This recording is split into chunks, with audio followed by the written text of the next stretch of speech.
Welcome to Books on Air. I'm Suzanne Harris. Books on Air is a series where we do a deep dive into the writer's passion. We talk about why they wrote the book. We find out about their writing process, and we ask about what they hope their readers take away from the book. You'll get a real glimpse behind the curtain, if you will. Joining me today is the most delightful woman.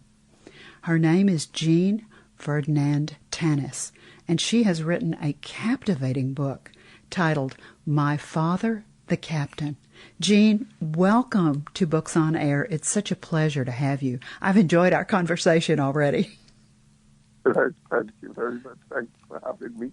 I've been looking forward to this time when I could speak with you and the world about the book I've written about my father and his brother.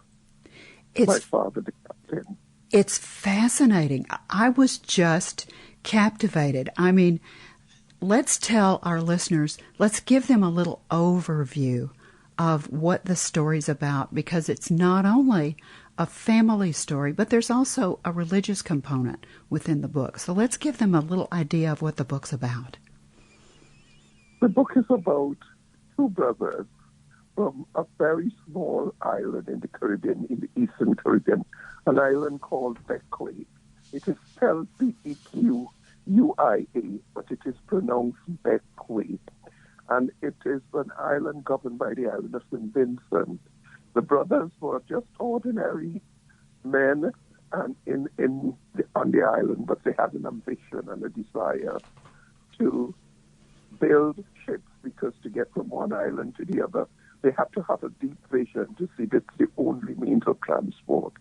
And between both brothers, they developed it and accomplished it successfully. That's not all that happened, though, is it?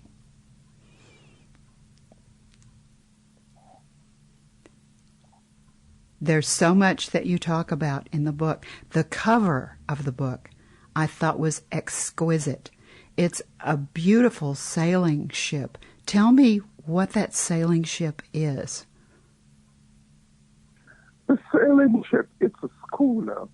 I don't know if you know about ships, because you have rowing boats, then you have fishing boats, then you have what you call a sloop, which is a one-mast ship. And then you go on to a two-mast, which is called a schooner.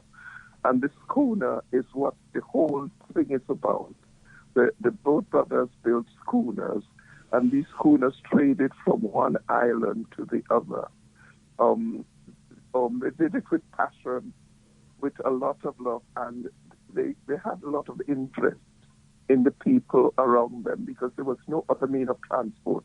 During those days, they had not got planes, and only occasionally would a steel-hulled ship pass, which people thought was beyond their reach. So these ships did all the trade in the islands, around the islands. And the story goes into my father, who he was an ordinary man, as I said, with a very big vision. And later on in life, this turned out that he was able to help during the Second World War, to do a great job. He himself and his brother, I feel quite dissatisfied that they have not been honored, and I feel that they should have posthumous award, because what they have done have been overlooked and should not have been. And this is one of the reasons I wrote this book with such passion. I think that it's wonderful that you're bringing what they did to light so that people will know. What years are we talking about, Jean, that your father did the trade and worked with the ships in the Caribbean? I think it would be during World War, just between 1940 to 45. But that was during the war. But then they did it before then, from 1937. They did it before then and after. the war. But the emphasis is on the period. What happened after they built these ships? They were just trading from one island to the other in the Central America. Then the war. There was the Queen. Not the Queen. There was a thing made by the government that all the steel hull ships were. I forget the name of the word. Anyhow, they were commanded to be used for the crown, and so it left a void. So that there was, while the other steel hull ships had gone to be at war, it left a void, and the oil from the island of Trinidad, where they extracted the crude oil, there was nowhere and no ship to transport it to Guyana, British Guyana, where they did the distilling of the oil. And my father saw the opportunity, and he used his ship and introduced it to the people who accepted it, and so did many others of the other shipbuilders. But because my father more or less started it, he was the one that, got the recognition mainly. He was a brave man, wasn't he? He was. Yeah, he was a brave man. A brave and humble man. You see, he had an insight that a lot of people did not have, because you could not move from one island to the other without shipping. And he was a determined man. He built, what I admire about him, he built the ship himself. As a child, I would go down to the shipyard and see everything that is happening, from the way they start carving the hull of the ship, how they built the ship, everything. As a little girl, I went down there, played with the shaving, played with the tools, talked to my dad, and saw how the ship was built, how it went right up to the top, and everything. He was a very, very brave man and courageous man, but a humble man. He remained humble. In spite of all that he made, his wealth, he remained a humble man. A true visionary. It really sounds like he was a true visionary, and what wonderful memories you must have as a child to be in the middle of all of that. I mean, to witness your father building a ship. I can't imagine what that must have been like. But, it really is, looking back over the years, it's very exciting, because I could remember him going down mornings on his own. And then I would track, how children follow their parents. Sometimes they don't even realize you're following them. But after a while, I would go there 4 or 5, and I would stay there. And there was no danger, because it was a ship site with just 3 men on their building. And to see them, everything I remember vividly, how they built that ship. I saw the shavings, the ropes, the tar, the smell of oakum, and everything that was being done. The tools especially, how they would use the tools and everything. And so it was a very, very exciting moment. That is why when it came to write the book, everything came back quite vividly, and it still stays with me. And unless people realize that mainly the Tannis family, unless they realize the effort was put into these 2 men put into building these ships, they cannot really appreciate the name of the family, the importance of the family name. I must mention here that my uncle Isaac had once migrated to America, migrated to America, and he was there for a while as a carpenter. And apparently he did not get on with the docs, and they suggested to him that the only thing he could go and do was to be a shoeshine boy. And it is said that Uncle Isaac said he'd rather die than remain a shoeshine boy. So he came back to the West, to Equa, and there he where himself and his older brother, which is my father, met up. And I imagine Uncle Isaac had some extra cash from America.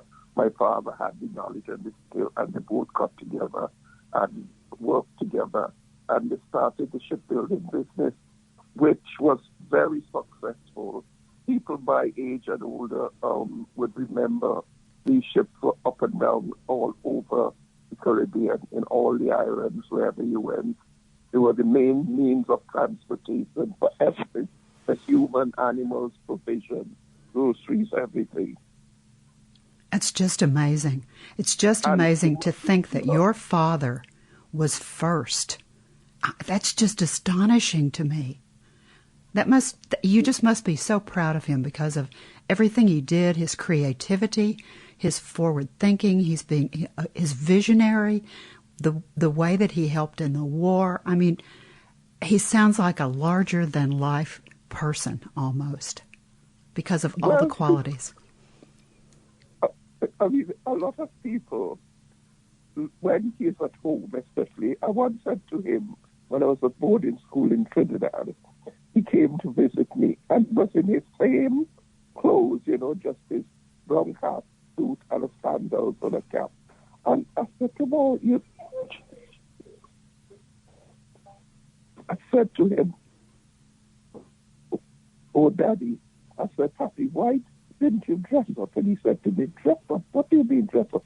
I said, "Put on a suit." And he said, "My dear child," he said, "when I'm in these islands, only a few people know who I am, the custom officers and everything, and they know I could wear a suit." He said, "And when I go home to the West, to Beckway, everybody knows who I am." Oh, gee. I don't have to dress up," he says. "So there's no point in, he had expensive clothes, but he didn't put any emphasis on material things, just on his family, friends, and the sea. He had great respect for the sea, and he taught us all great respect for the sea. Even when we traveled with him, and he would give us the steering wheel of the ship, and teach us how to navigate. Remember, this man is himself a taught ocean navigator. He wasn't sent to no university or school. He learned it himself, and so he would teach us how to.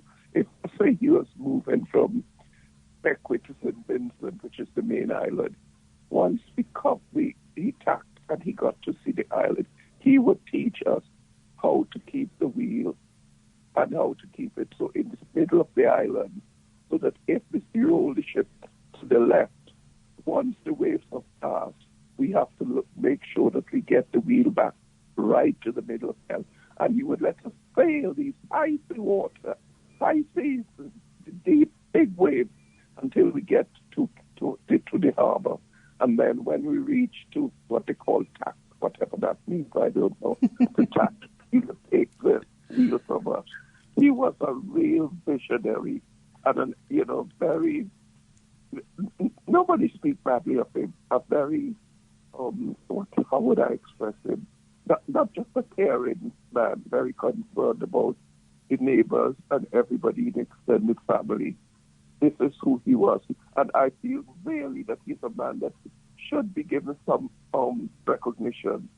In my book, you would have read, I said, he was in the same category of Christopher Columbus and all these other big men, so Walter Raleigh, Drake, and he was exactly the same. And yet there he is, we do not honor our own people. I honor him anyhow, I honor him. When he came to England, let's go forward. When he came to England in the 70s, after the World War, he decided to expand to steel hull ships. And he came to England to buy a ship. And I think, of course, they expected to see somebody when they hear about Captain Alfred George Tannis. They expect to see somebody with, I don't know what, with a pipe and spoon and all of that. And they were waiting and waiting for him, and he was waiting and waiting for them. And in the end, he said, I just went to them and asked them if they were waiting for a man called Mr. or Captain Tannis. He said, yes. He says, I am he. He said they were so taken back. But he said when we got to the negotiation table, we went to the docks. He said he saw the ship and he got to the negotiation table and he began to speak. He said you could see the respect coming on these people. This is not just an old black man. This is a man with knowledge and experience. And he said that's how it is, He doesn't have to show off. He doesn't have to think. He just let his experience speak for himself. Listening to you talk and listening to you tell the stories about how you got to sail and listening to you tell the story about him right now, you have taken me with you. I am right there on that ship, the way you described it and the way you talked about it. Jean, you are an excellent storyteller. Why did you decide to add the religious component to the book? Well, the reason is that the book, as a matter of fact, I have to say, after I finished writing the book, which I must say I did it on an iPhone 7 with my index finger. After I finished writing this book, I thought, you have done very well, Jean. Pat yourself on the back and lie back. And when I did that, that holy voice, that still small voice that Christian would understand, said to me, and where am I in this book? And I thought, oh my God, I put my hands up and said, oh Lord, I've said I have to write. So that's how I came to write the second part of the book, because God wanted me to talk about the two fathers. And this is why in the opening of the book I said that many people, there's quite a lot of people in the Caribbean, there are a lot of illegitimacy, and now in the Western world and Eastern world is many as well. So I said there's some who would never know their earthly father, but it is important that we know our Heavenly Father, and that is why I made emphasis on knowing our Heavenly Father, who we are, because in times like with my father, we made a lot of money, and then there was disaster stuff. In times of disaster, or in times of anything, the situation changes, our life situation changes. We have to have a rock on which we stand, and Christ is that rock. You see, you could have plenty and an abundance, but if something happens and you haven't got Christ on which you stand, and Christ the solid rock I stand, if you haven't got him and you're on sinking sand, this is why many people suffer with depression. They suffer suicidal things. Neither my father or his children depended solely on his wealth. We had a mother who was a wonderful Christian woman, and she taught us to depend on Jesus, depend on God. Depend on Jesus, depend on God. I love that story. I read it in the book, and I wanted our listeners to hear it because I thought it was just so perfect. You've done such a great job blending family story with the religion that obviously is so strong in your background. I just thought it was beautiful how everything came together. Well, you see, Mother, I remember her when she gets up at 4 o'clock in the morning. We had a big house, just a 4-bedroom house. But you know, my bedroom was next to hers, and you could hear when she started singing in the morning. And I would get up sometimes, and I loved how she would sing "Brightly Beams Our Father's Mercy," and that hymn reminds me, when she gets to the verse, "Some poor fainting, struggling seaman in the darkness may be lost." And I think of my father. On the wall of our house, we had paintings of the ships, the different ships, and we would look there and we would pray for them. And we pray for this. You see, even now, I pray a lot for the sailors, because the sea is a dangerous place. It's a friendly place. If you ever get the opportunity to go yachting or to go to the islands like the Grenadines, if you ever get the opportunity, all your listeners, do make an effort to go there, because it's a place where everybody goes yachting. You know, a ship and a schooner and all of that is no big thing, because everybody knows someone who has a ship or a schooner or a sloop or a yacht. But now they come with the American type yachts or the German type yachts. But the sea is a friendly place, and it's a dangerous place. Depends how you treat it, whether you respect it or you just take it for granted. And we will learn to respect the land and the sea, because there is where we get our blessings, the land and the sea. You're certainly an ambassador for the Grenadines. You've made me want to come. And your book gives me visual images because of the way you write. Excuse me, I have a frog. I'm sure that we have talked and you have told enough about the book that the listeners are saying, where can I find it? This wonderful, wonderful book is on Amazon. Excuse me. The title, again, is My Father, the Captain, by Jean, Jean, Ferdinand, Ferdinand,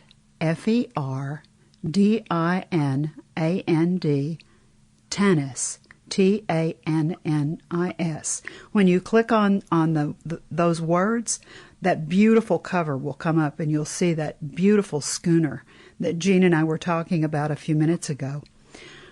Jean, I know that some of our listeners are probably wondering if they could find you on a website or if you have a Facebook page. You and I talked about this before we really started doing the interview. You have plans to put together a website, and you have plans to put together a Facebook page and perhaps some other things. Tell me where else you think you might have a presence on social media in the future.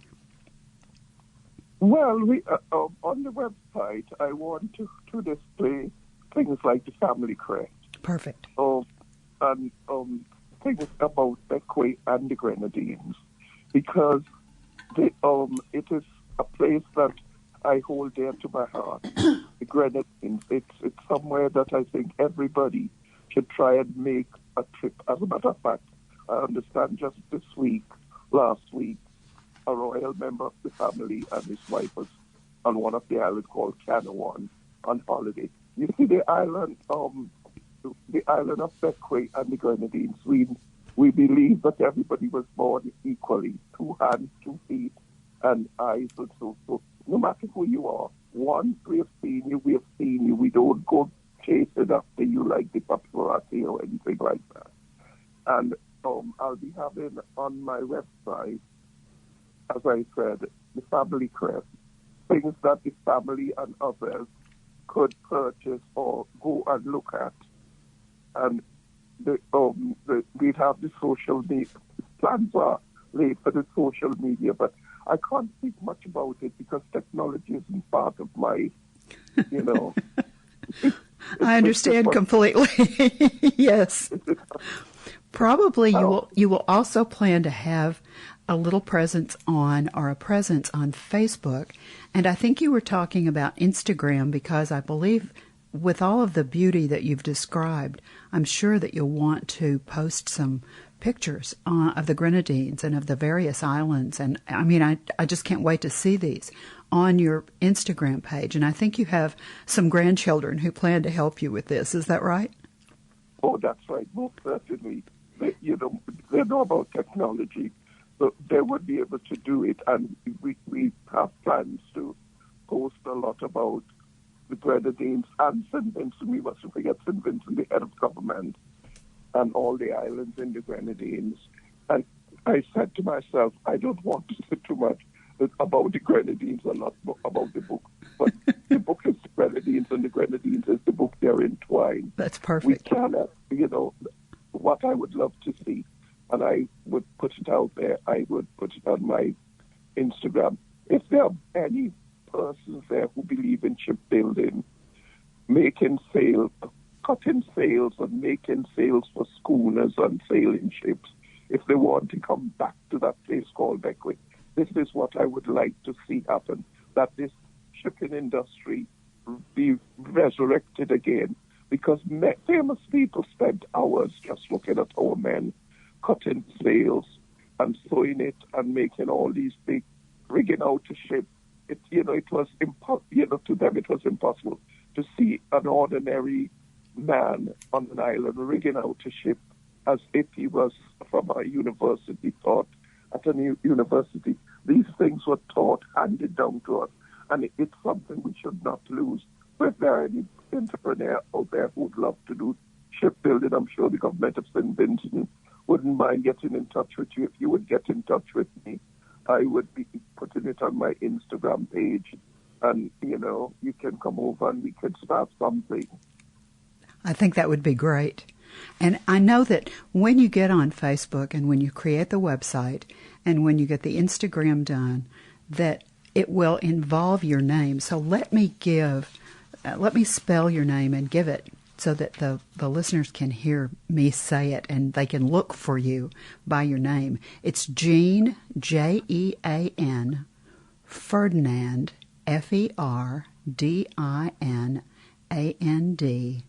Tannis, Tannis.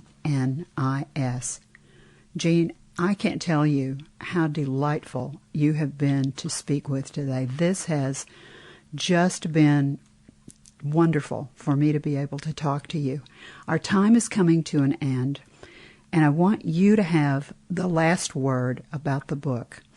If you were looking someone in the eye that was reading the book, what would you like to tell them you would like to have them leave with when they finish, when they turn that last page and close that back cover? What do you want them to go away with?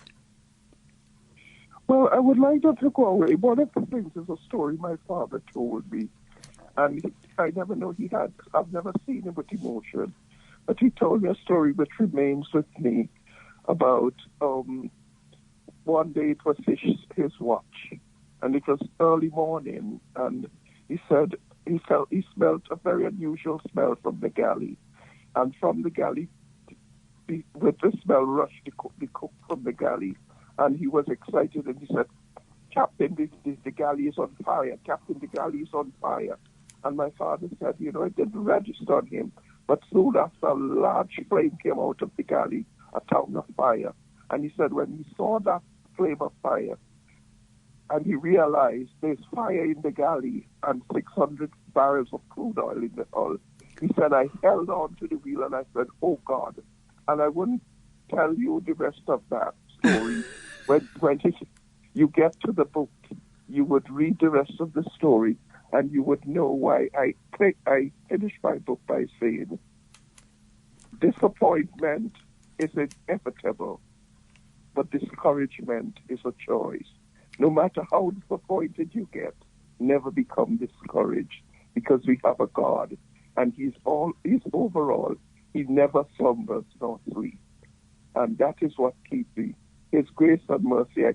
I ask as well that the readers get this hymn or chorus by the Mississippi Mass Choir. His grace and mercy brought me through. In disappointment, in any situation you are, you must hold on to the hand of God, as my father held on to the wheel of that ship that day. You are wonderful. I am so glad that you and I had the opportunity to talk, Jean Ferdinand Tannis. I will remember you, Susan. It is Susan, isn't it? It's Suzanne, but that's close enough. My daughter is called Susan. That's why I call you Susan. So how is yours pronounced? Susan. I think that's a compliment, Jean. Thank you very much. God bless you, and thank you for the interview. I hope it all went well. It's gone very well. You've been listening to the Books on Air podcast, brought to you on webtalkradio.net. You can also hear the podcast on Apple, iHeartRadio, and Stitcher. I hope you'll pick up a copy of this wonderful, wonderful book. Not only is it an exciting family story, the way that Jean writes this, you will be right there in the Grenadines and have adventures with her father and his brother. You will really, really enjoy this book. Remember, keep reading, keep writing, and keep telling your stories. Thank you so very much for listening.